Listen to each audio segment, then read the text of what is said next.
to City of Dreams, and I'm a big dreamer.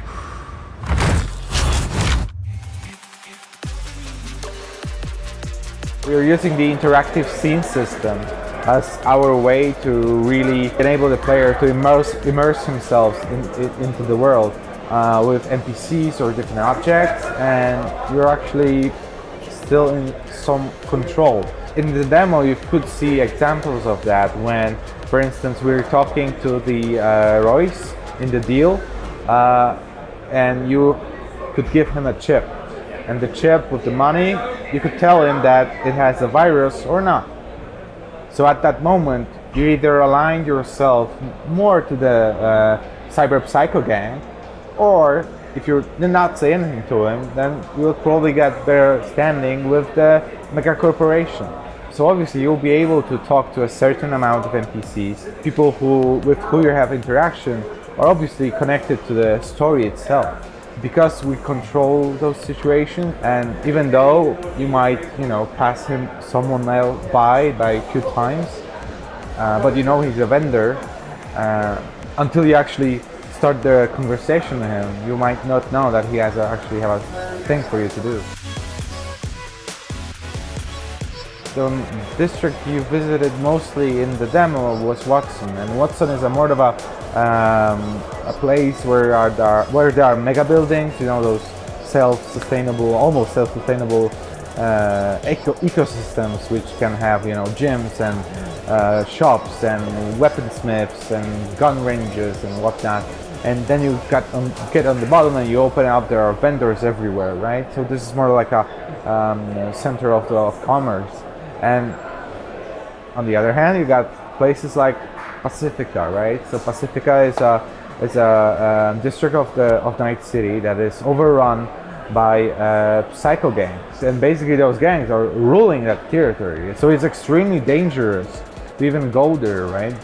And because simply police surveillance doesn't really work there, right?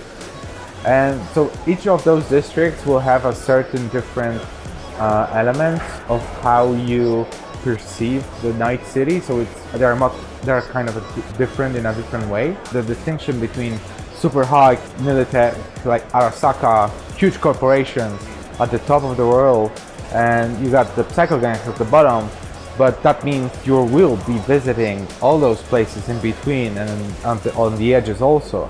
So you got the rich districts, you got the Pacifica, which is overrun by gangs, and you got more of average places, and there are different places that I can't talk right now about in specifics. But yeah, they will vary greatly in terms of architecture, environment, and even people who are living there. When it comes to leveling system, you gain experience points after finishing missions, and Street Cred is also gained after completing certain missions, certain elements in the quest. So basically, you can then get access to different Ripper dogs, different vendors, different gunsmiths. Maybe you will be able to unlock certain weapon mods that were not available without completing certain, to getting beyond certain Street Cred level. Style over substance is a theme that is continuously running since the Mike Pondsmith Cyberpunk 2020, right? And we're trying to incorporate some of that too. Yeah. You're defining your gender on the character creation screen, right? So going through the game, you will meet other NPCs with predefined sexual preferences, right? And based on that and your interactions with them during missions, because there will be one-night stands, but there also will be a long-term relationship that you will be able to have with some of the characters.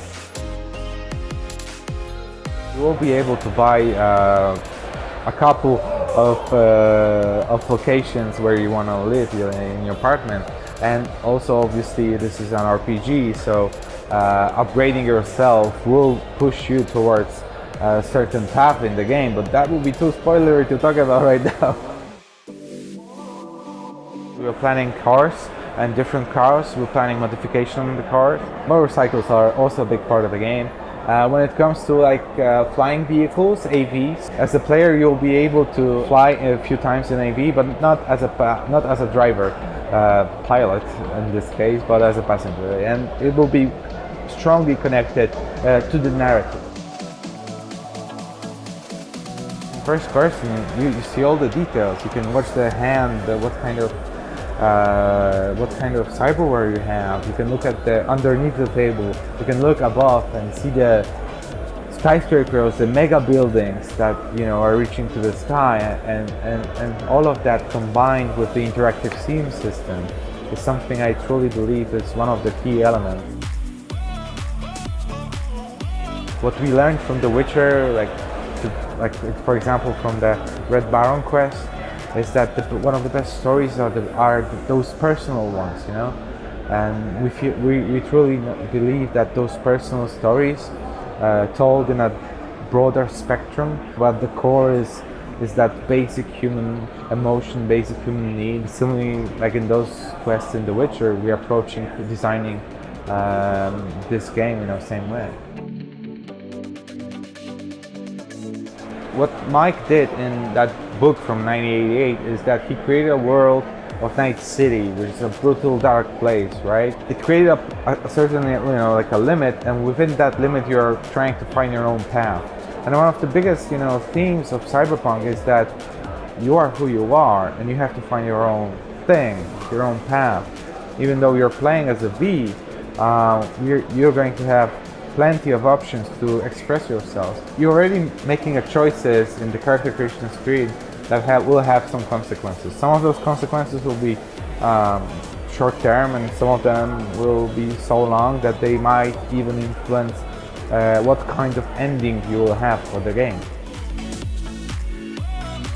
We're not using any procedural elements. Like, we truly believe that in order to achieve a high quality gameplay action and reactions, you have to really do everything handcrafted. So there won't be any procedural elements. Like if you are meeting some group somewhere, you're meeting them probably for a reason, because you took the wrong turn on the wrong turf, and you're gonna pay a price for that because that was your choice to take that turn. And every single combat situation is also probably connected with some kind of story narrative that lead you there for some reason. So this is more or less how we are thinking about the design process to create this living, breathing feeling of a night city. We are in first person, and you're exploring the world, and you talk to someone. Maybe the deal goes bad, so you gotta start defending yourself, or maybe on a mission. A solo is a playstyle where you are going for using a lot of different weapons, sometimes melee combat, sometimes using cyberware like Mantis blades that opens up. So it's a bit more physical. It's a bit kick the door first, ask question later, right? Kind of playstyle, which is awesome, right? But on the other hand, if you are into much more stealthy approach, and when you want to sneak around, maybe find a secret path, you can actually play as a netrunner, right? A netrunner has abilities that connect him or her to actually being able to access connection points, right? And those connection points, like in the demo, you could see that they might even be inside one of the guards' head, right? So in a way, you're hacking someone's head and his connection to the network to actually see what kind of connection he has. Oh, and in the demo it turned out that okay, so this guy is connected to his guards, and you could hack one of those guards' weapons to disable it. So that means that you kind of already set yourself up to a completely different encounter, right? Than you actually might have planned just before that.